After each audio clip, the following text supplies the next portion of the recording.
Yo. Welcome to another episode of Vince Space Halftime Show here. Y'all know me already, Chris Connor.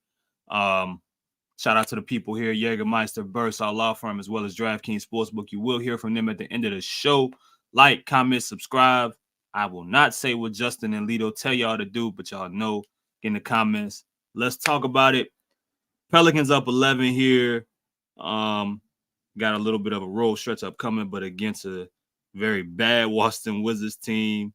A lot of points in the first half. Both teams with 10 threes. Pelicans got off to a slow start. Free throw line, Wizards 10 turnovers as you expect. And after a really slow start where it looked like the Wizards were up double digits, Pelicans end up fighting back, and now they're up 11. So let's talk about it, y'all. Yeah, dog. BI got 6, man. I mean, what? Yeah, 26. Hit a 3 at the end of the joint. Crazy. But now y'all know what this about, because Kuzma got 23 as well. Y'all know the relationship between what up, Florin? Y'all know the relationship between Kuzma and BI. Y'all understand what that's about, fam. That's so them dudes always, for whatever reason, they got something against each other. So I had a feeling they both were gonna come out ready to play. But 26 from BI, especially as he started off slow and more so at the free throw line. But he got things to go later on. CJ with 15, really big second quarter. Jonas, only 4 shots, but as he's been doing all year, made the best of them. What else we got here? Najee at the crib. Shout out to Najee at the crib. Shout out to Larry. 70 tickets paid for by Larry Nance for Najee's people, dog. You know what I'm saying? That's dope, man. What else we got here? Hawkins got back in the game, and Trey Murphy. If y'all ain't been watching, Trey's playing much better defense. I'm not concerned about the 3-point shooting. The logo 3, like that's what he practices. But his defensive ability, he's picking up folks at full court. The responsibility there is getting better, and it's helping them on the rebound, on the rebounding side of the team, or rebounding side of things. The Wizards are a terrible basketball team. So, I mean, I don't know what else to say here. Everett, what up, dog? Cancun Chris retired a long time ago, Devin, but appreciate you pulling up, bro. What we got here? Larry, yeah, man. 70, you buy, I don't know the price on where they sitting at, but 70 plus tickets for a family is that's something. That lineup with CJ, Trey, and Hawkwood, yeah. It gives, and I think Jonas was in there too for a little bit. It gives ultimate spacing, bro. Like, I mean, you can't leave Trey, and a lot of teams are not even guarding Trey out there at 30 feet, but it don't matter because he gonna make him 9 times out of 10.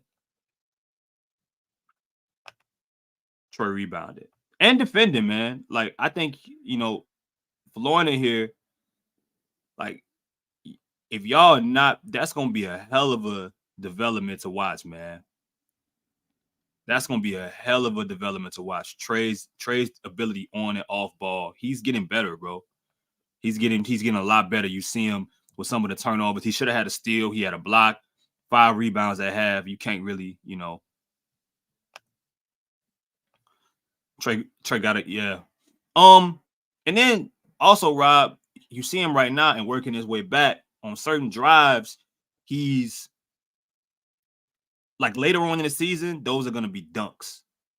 But right now, he's laying the ball up. He's still trying to find, get back 100% into his rhythm. We only talking him playing a handful of games since he's been back. But I'm liking what he's doing with the basketball. I think, Kyle, this team, they don't necessarily hate Jonas. And by the way, the analytics say that Jonas has been the most irreplaceable Pelicans player this season. Not BI, not Zion, not CJ. It's been Jonas per a lot of the on and off numbers, and just the efficiency, not the total. But yeah, man, like, he got 4 shots. Najee, I understand Najee at home. Najee had 6. Jose had half of that. I know Jonas got to the line. Trey got up 6 shots. Like this team, even Dyson had 3 shots. They hate. They absolutely hate. I think as a group, Kyle, something about post entry passes to Jonas, they hate it. The Wizards don't have a matchup, bro. Daniel Gafford's I think is a really good space defender. He's a really good shot blocker, good weak side. I think he's an overall defender. There is nothing he can do with Jonas. Jonas should have had a lot more attempts than 4, but listen, the Wizards again are a bad basketball team. So, you make 10 threes and a half, this is what it's going to look like. Kyle Kuzma, 23 points for the Wizards. Let's see. You got Avila here with 11, 4, and 5. I really like his game. Jordan Poole, 2 points, 3 attempts. That has been terrible. The almost Pelican that a lot of people wanted before Trey Murphy, Kispert, 6 points, couple threes there, and that's pretty much it, does. I feel like Pelicans. If the Pelicans use Jonas, because I do think the Wizards will come out with some type of attack in the third quarter in the beginning. Man, look, use Jonas, get him in foul trouble, and you can put this game away. This ain't even a game where BI got to get 40, bro. You know what I'm saying? He got 26. He don't have to get 40. He could end the game with 35 more than likely, and they could win this game. But I would like them to go through Jonas and, just get up by 15, close to 20, wrap up and get ready for what they got next? Charlotte on Friday. Willie killing Hawkins' confidence. They got too many players, bro. I don't disagree. But again, they have too many players. I also do not agree with this, but I understand. I just think as a collective, we just don't like defense. We just don't like defense, bro. It's really important. If you sit, Dyson got to be better offensively. But I'm telling you, that is your only other perimeter defender. He just so happens to be really good at it, bro. That's a luxury and a tool that this team needs, man. They need. I still think they got to find a way to play guys like Hawkins. I do agree with that because this team also needs shooting. But especially when Zion's out there, they got to find a way to throw Dyson out there. I like Najee, and I like Najee as a defender. Najee doesn't defend quickness well. I mean, you can't put all the pressure on Herb to stay out of foul trouble, man. But what else we got here?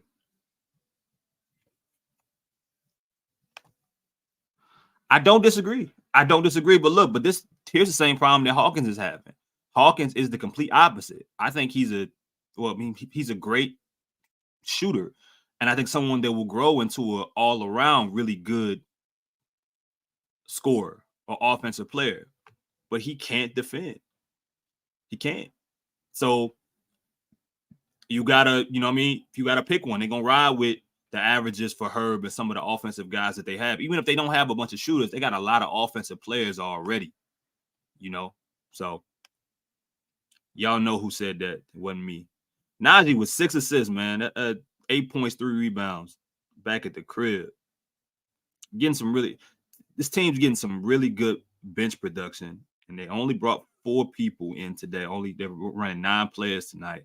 It's gonna be really interesting to see what they do once Larry gets back healthy, because they've seemed to kind of just giving up. Unless Jonas gets in foul trouble, the backup center is dead. The backup center position is dead. So no Zeller. How will the team survive, Justin? How will the team survive?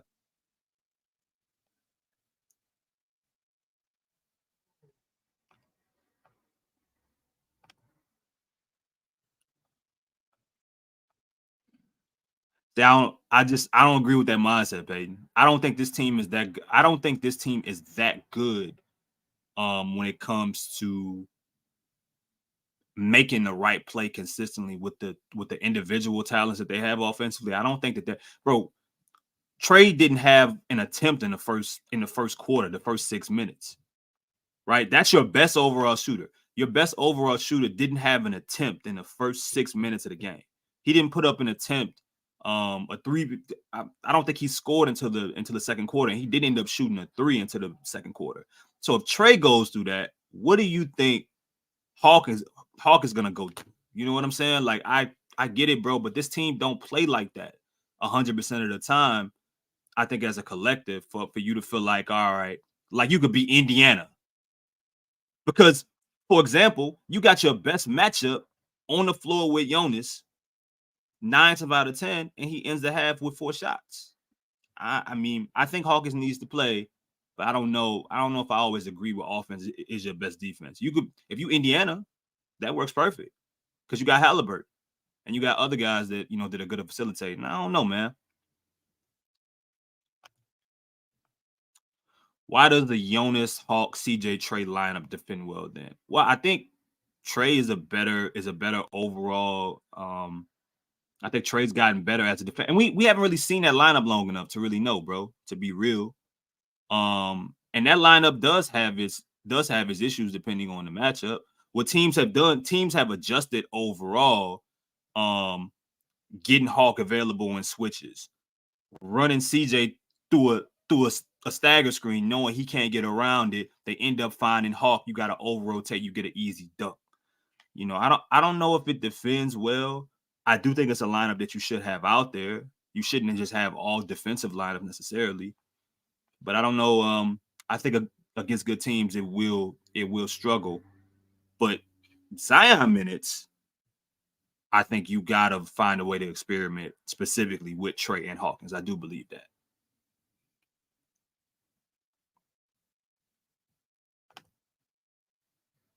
I think they can win some, but I don't know if they're ready yet as a team to think that's just the way we're gonna play. They got too many. They have multiple players that like playing slower games and more half court based type of games for people to think that they're gonna be able to get up and down the floor. Because like, look how the pace changed once Jose got in the game and Najee got in the game, and then pretty much once the starters ended up coming back, they started to play that pace again. They were sleepwalking throughout the starters at least were sleepwalking through the first few minutes of the game. You know what I'm saying?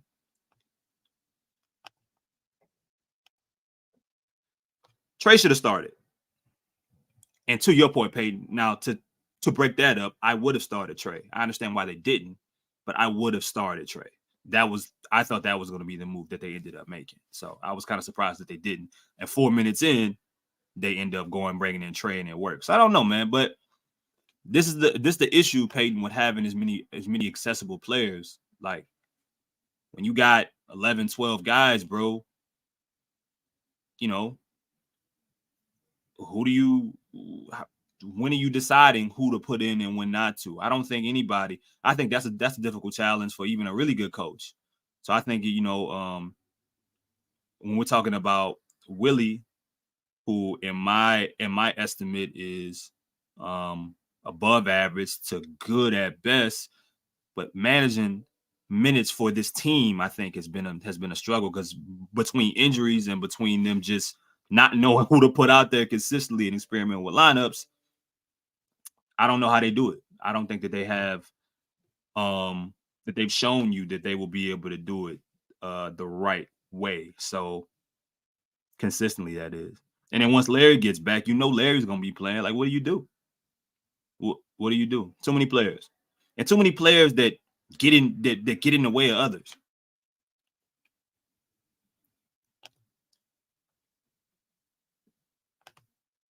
This is a really good question. This is a really good question. The third quarter just started, but I'm gonna answer it and then get out of here. I think that the starters sleepwalk a lot because they don't consistently take advantage of their best matchup out the gate.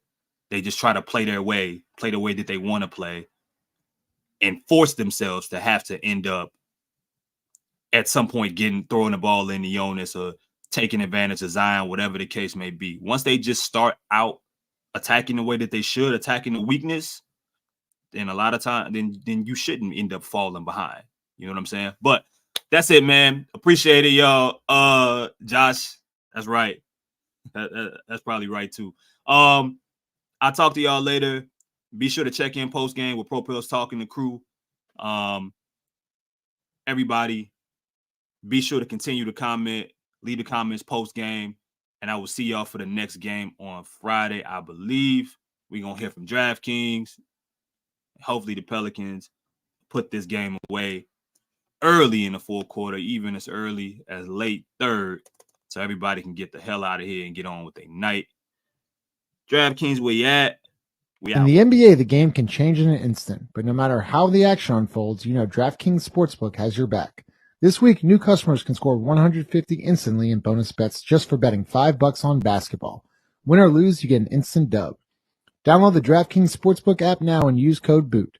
New customers can get $150 instantly in bonus bets for betting just $5 on basketball. Only on DraftKings Sportsbook with code BOOT. The crown is yours. Gambling problem? Call 1-800-GAMBLER. Must be 21 or older in most eligible states, but age varies by jurisdiction. See DraftKings.com/sportsbook for details and state-specific responsible gambling resources. Eligibility and deposit restrictions apply. Bonus bets expire 168 hours after issuance. Terms at sportsbook.draftkings.com/basketball terms.